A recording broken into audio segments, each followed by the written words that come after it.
Hello my dear student, फिर से आप सभी का स्वागत है हमारे YouTube channel education hub RPY channel पे। और हम आशा और उम्मीद करते हैं कि आप सभी स्वस्थ और मस्त होंगे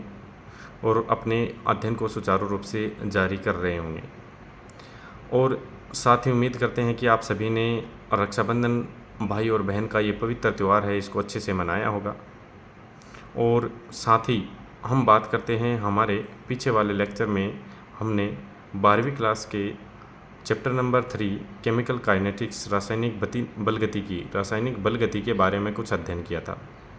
रासायनिक बल गति की जो है उस चैप्टर में कुछ टॉपिक्स के बारे में हमने डिस्कशन किया था, अध्ययन किया था। फिर से उनको थोड़ा सा रिवाइज करते हैं। हमने वहाँ पढ़ा था कि रासायनिक बल गति की क्या होती है। तो हमने पढ़ा कि केमिकल काइनेटिक्स केमिस्ट्री की वह ब्रांच होती है, यानी रसायन विज्ञान की वह शाखा होती है जिसके अंतर्गत हम अभिक्रिया की दर को, यानी रेट ऑफ रिएक्शन को, अभिक्रिया की दर को प्रभावित करने वाले कारकों को, factor affecting of rate of reaction को, अभिक्रिया की क्रियाविधि यानी रिएक्शन की मैकेनिज्म को, टाइप ऑफ रिएक्शन को, इन सभी के बारे में अध्ययन करते हैं। साथ ही हमने नेक्स्ट आगे टॉपिक पढ़ा था अभिक्रिया की दर क्या होती है। रेट ऑफ रिएक्शन जो होती है वहाँ वेलोसिटी और स्पीड भी लिखा मिल सकता है, जनरली वो सही नहीं है। करेक्ट जो वर्ड है इसके लिए rate of reaction he use होता है, अभिक्रिया की दर। अभिक्रिया की दर वो जो होती है उसमें हम देखते हैं कि किसी भी अभिकारक और उत्पाद अणु यानी रिएक्टेड मॉलिक्यूल्स और प्रोडक्ट मॉलिक्यूल्स की कंसंट्रेशन में, सांद्रता में समय के साथ साथ जो भी परिवर्तन आता है तो वही क्या कहलाता है, अभिक्रिया की रेट ऑफ रिएक्शन कहलाता है, अभिक्रिया की दर कहलाता है। यानी समय के साथ अभिकारक तथा उत्पाद अणु की सांद्रता में होने वाले परिवर्तन को ही अभिक्रिया की दर कहा जाता है। फिर हमने पढ़ा कि अभिक्रिया में rate of reaction find out करते समय हम अभिकारक अणु के आगे नेगेटिव चिन्ह जबकि उत्पाद अणु के आगे पॉजिटिव चिन्ह काम में लेते हैं, जिसका सिंबल हमने बताया था, मैंने उसका मीनिंग्स बताया था कि यहाँ रिएक्टेंट मॉलिक्यूल्स के आगे नेगेटिव सिंबल यानी ऋणात्मक चिन्ह इसलिए लगाते हैं क्योंकि सांद्रता में समय के साथ साथ कमी होगी और उत्पाद की सांद्रता बढ़ेगी, वहाँ पॉजिटिव साइन काम में लेंगे। फिर हमने पढ़ा था कि अभिक्रिया की दर की इकाई क्या है, यूनिट क्या है, जो हमारे पास निकल के क्या आई थी, मोल,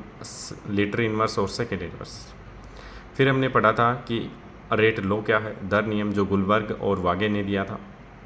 हमने पढ़ा था किसी भी रिएक्शन में अभिक्रिया के दौरान अभिक्रिया की जो रेट है वो डायरेक्ट समानुपाती या डायरेक्ट प्रोपोर्शनल होती है किसके, प्रोडक्ट ऑफ रिएक्टेंट मॉलिक्यूल्स के एक्टिव मास के, यानी अभिक्रिया में भाग लेने वाले अभिकारक अणुओं के, अभिक्रिया में भाग लेने वाले अभिकारक अणुओं के सक्रिय द्रव्यमान के गुणनफल के समानुपाती होती है। यानी अभिक्रिया की दर किसके समानुपाती होती है, अभिक्रिया की जो दर है वो अभिक्रिया में भाग लेने वाले अभिकारक अणुओं के सक्रिय द्रव्यमान के गुणनफल के समानुपाती होती है। ये नियम कौन सा नियम था, दर नियम। फिर हमने वहाँ पे एक रेट इक्वेशन ली थी, रेट समानुपाती ए की पावर एक्स बी की पावर वाई, और वहाँ समीकरण लेके मैंने बताया था कि यहाँ पे समानुपाती सिंबल हटाने के लिए एक रेट कांस्टेंट लेंगे, दर नियतांक लेंगे, और वहाँ पे दर नियतांक लेंगे के। और मैंने ये भी बताया था यदि रिएक्टेंट मॉलिक्यूल के एक्टिव मास में पावर जो लिखी है एक्स और वाई, यदि वो आपके दिए गए रेट इक्वेशन के सिमिलर हैं तो हम क्या कहेंगे, ये क्या है, रेट लॉ है। और सिमिलर नहीं है तो हम क्या कहेंगे, ये कौन सा नियम है, फिर कहेंगे ये एक्टिव मास लॉ है, यानी सक्रिय द्रव्यमान नियम है। दोनों में अंतर ये बताया था मैंने कि एक्टिव मास लॉ को कब काम में लेते हैं, अधिकतर ऊष्मागतिकी या फिर कह सकते हैं इक्विलिब्रियम में काम में लेते हैं। किस में काम में लेते हैं, साम्य अवस्था में काम में लेते हैं। जबकि रेट लॉ को यहाँ पे हम किस में काम में लेंगे, इस रासायनिक बल गतिकी में। फिर आगे हमने पढ़ा था कि रेट कांस्टेंट की अलग अलग ऑर्डर ऑफ रिएक्शन के लिए इकाई। तो हमने पहले रेट कांस्टेंट के लिए एक वैल्यू निकाली थी इकाई या यूनिट के रूप में, जो हमारे पास निकल के आई थी मोल लीटर इनवर्स और ब्रैकेट के ऊपर पावर थी 1 - n और सेकेंड इनवर्स। वहाँ से आगे हमने क्या किया था कि जीरो ऑर्डर रिएक्शन के लिए हमने शून्य कोटि अभिक्रिया के लिए n = 0 रखा, जिससे हमारे पास k की यानी शून्य कोटि अभिक्रिया के लिए वेग नियतांक जो रेट कांस्टेंट है, वेग नियतांक, उसकी इकाई निकल के आई थी हमारे पास मोल लीटर इनवर्स और सेकेंड इनवर्स। फिर हमने फर्स्ट ऑर्डर के लिए निकाली, जो हमारे पास k की जो यूनिट है वो क्या आई थी, सेकेंड इनवर्स, क्योंकि n बराबर वहाँ 1 पुट किया। इसी प्रकार n बराबर आप जो भी पुट करेंगे तो आपको उसी ऑर्डर रिएक्शन के लिए आपको रेट कांस्टेंट की यूनिट प्राप्त हो जाएगी। चलिए, हमने उसके बाद में बात की थी किसी अभिक्रिया में ऑर्डर ऑफ रिएक्शन जो होता है वो जो रेट लो हम लगाते हैं, तो रेट इक्वेशन जो होती है रेट इक्वल टू के ए की पावर एक्स बी की पावर वाई,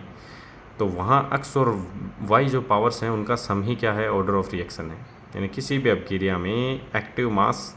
किसी भी अभिक्रिया में सक्रिय द्रव्यमान जो होते हैं उनके एक्टिव मास की जो पावर होती है उनका सम ही क्या कहलाता है, अभिक्रिया की कोटि कहलाती है। फिर हमने पढ़ा अभिक्रिया की कोटि जो है वो क्या हो सकती है, माइनस यानी नेगेटिव हो सकती है, पॉजिटिव हो सकती है और शून्य भी हो सकती है। फिर हमने पढ़ा कि अभिक्रिया की जो कोटि है वो एक क्या है, प्रायोगिक यानी एक्सपेरिमेंटल कॉन्सेप्ट है, यानी एक्सपेरिमेंटल कॉन्सेप्ट है, प्रायोगिक अवधारणा है। साथ में हमने पढ़ा था कि अभिक्रिया की जो कोटि है उसकी वैल्यू हमारे पास क्या निकल के आ सकती है, पूर्णांक संख्या में, यानी होल नंबर हो सकती है, डेसिमल हो सकता है, फ्रैक्शनल हो सकती है। फिर हमने पढ़ा था कि अभिक्रिया की कोटि है वो तीन से ज़्यादा नहीं हो सकती, क्योंकि अभिक्रिया की कोटि 3 से ज़्यादा होने पर अभिकारक अणुओं में यानी जो रिएक्टेंट मॉलिक्यूल्स हैं उनमें क्या नहीं होगी, इफेक्टिव कोलिजन नहीं होगी, और नहीं होगी तो अभिक्रिया संपन्न नहीं होगी। फिर हमने पढ़ा था कि अभिक्रिया की कोटि यदि किसी अभिकारक अणु के संदर्भ में क्या है, अभिक्रिया की कोटि या फिर उसकी पावर 0 है, तो हम क्या कहेंगे कि ये अभिकारक क्या है, इसके संदर्भ में यानी इसके रेस्पेक्ट में अभिक्रिया का ऑर्डर ऑफ रिएक्शन क्या है, शून्य है। दूसरा हम मान सकते हैं यदि कोई रिएक्टेंट मॉलिक्यूल्स क्या है, एक्सेस क्वांटिटी में है, यदि कोई रिएक्टेंट मॉलिक्यूल्स किसी अभिक्रिया में एक्सेस क्वांटिटी में है या कह सकते हैं आधिक्य में है, अधिक मात्रा में है, तो हम कहेंगे कि उसके लिए ऑर्डर ऑफ रिएक्शन की जो पावर है वो हमेशा क्या होगी, शून्य होगी। यानी उसके लिए ऑर्डर ऑफ रिएक्शन पर कोई फ़र्क नहीं पड़ेगा, उसकी पावर हमेशा शून्य ली जाएगी। चलिए, हमने उसके बाद में बात की थी कि जो भी हम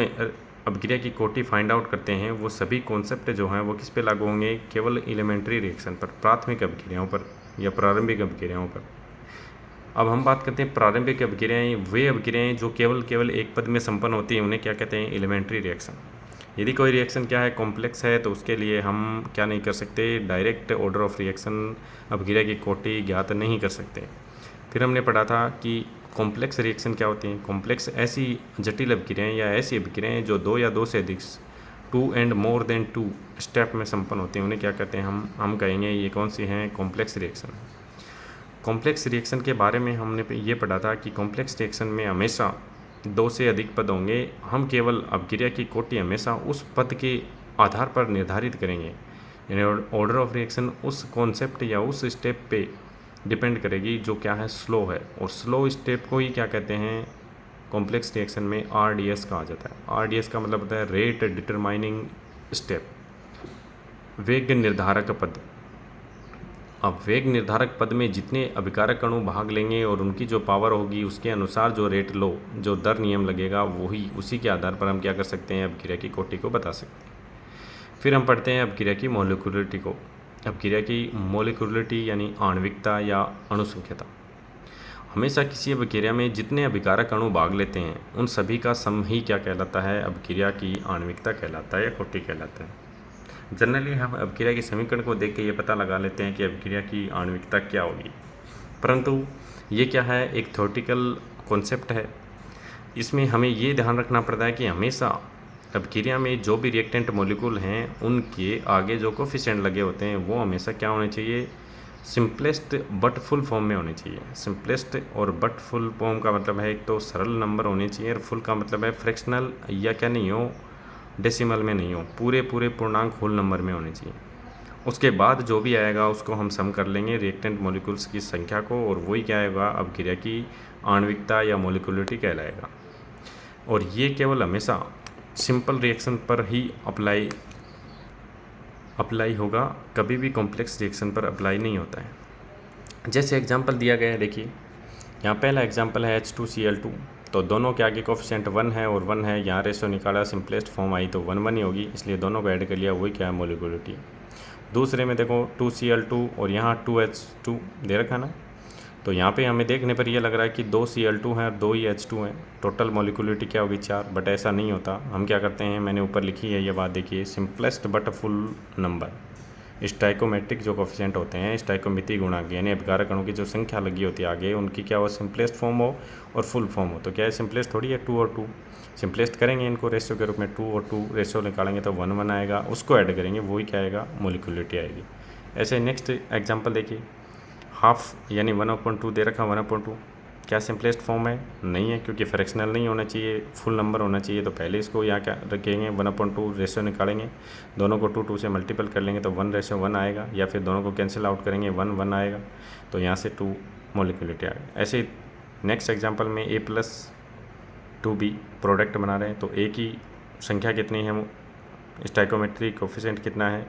स्टाइकोमेट्रिक कोफिशिएंट 1 है, B का कितना है 2, तो यहाँ से क्या आ जाएगा 3, मोलिकुलरिटी टोटल 3। थर्ड एग्जांपल है जिसमें एस्टरिफिकेशन रिएक्शन है, एस्टर की क्रिया जल से करवाते हैं तो क्या बनता है एल्कोहल और एसिड बनता है, एल्कोहल एसिड, जो हम ऑर्गेनिक केमिस्ट्री में पढ़ेंगे एस्टरिफिकेशन रिएक्शन। यहाँ क्या होता है, जल को हम कौन सी क्वांटिटी में लेते हैं, एक्सिस क्वांटिटी में, और मैंने बताया था एक्सिस क्वांटिटी में लेते हैं जब भी आधिक्य में लेते हैं किसी पदार्थ को, तो उसके लिए ऑर्डर ऑफ रिएक्शन यानी उसकी पावर है, एक्टिव मास की पावर, उस अभिकारक अणु के एक्टिव मास की पावर क्या हो जाती है, 0 हो जाती है। यानी इसके कारण अपक्रिया की कोटि पर कोई प्रभाव नहीं पड़ेगा, इसकी पावर 0 होगी, केवल अपक्रिया की कोटि अब इस पर डिपेंड करेगी। तो यहाँ से रेट निकालेंगे, रेट ऑर्डर ऑफ रिएक्शन निकालेंगे, तो यहाँ से रेट कांस्टेंट आपको दे रखा है, ये एस्टर दे रखा है, इसकी पावर 1 है, जल की पावर यहाँ 0 पता है क्योंकि यहाँ पे क्या है एक्सिस क्वांटिटी में, आधिक्य में, जो पदार्थ आधिक्य में होगा उसके लिए जब भी रेट लो लिखेंगे या रेट कांस्टेंट के लगाकर यहाँ मल्टीपल प्रोडक्ट रूप में लिखेंगे तो उसकी पावर हमेशा 0 लगाएंगे जो एक्सिस क्वांटिटी में। तो इसकी पावर 0 है, इसका मतलब ये तो पावर 0 हो गई और इसकी पावर 1 है, तो यहाँ से रेट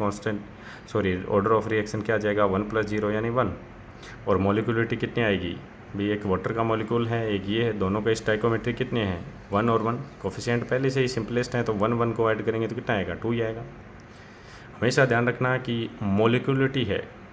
किसी भी अभिक्रिया की मोलिकुलरिटी जो है, आणविकता है, वो उन अभिकारक पे डिपेंड करती है जिन अभिकारक या जिन रिएक्टेंट मॉलिक्यूल की कंसंट्रेशन में अभिक्रिया के दौरान परिवर्तन हुआ है। यदि आपको किसी क्वेश्चन में बोल दिया जाए कि इस अभिक्रिया में इस अभिकारक की सांद्रता में कोई परिवर्तन नहीं हुआ, तो हम उसके संदर्भ में आणविकता या मोलिकुलरिटी को क्या मानेंगे, 0 मानेंगे। जैसे मान लो ये क्वेश्चन है, सेकेंड एग्जाम्पल, मैं कहता कि एक अभिक्रिया A+2B रिएक्टेंट मिलकर आपस में प्रोडक्ट P बनाते हैं।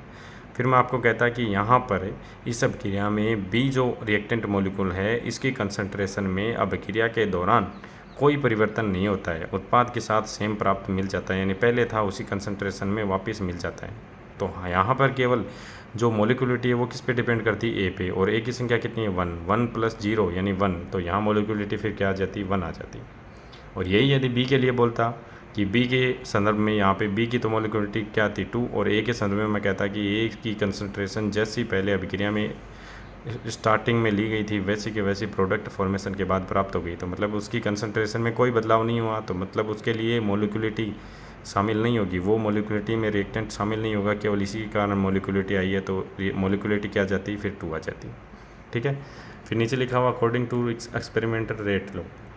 ये कहता है प्रायोगिक दर नियम ये कहता है कि अभिक्रिया की कोटि है वो कभी भी कैन बी मैक्सिमम 3, हमेशा 3 और 3 से अधिक नहीं हो सकती। ये मैंने पहले बताया, बाकी आगे हम पढ़ेंगे कोलिजन फैक्टर टक्कर सिद्धांत के अंतर्गत कि अभिक्रिया की कोटि में 3 या 3 से अधिक अभिक्रिया कोटि क्यों नहीं हो सकती, क्योंकि प्रभावी टक्कर नहीं होगी, क्या नहीं होगी, इफेक्टिव कोलिजन नहीं होता है।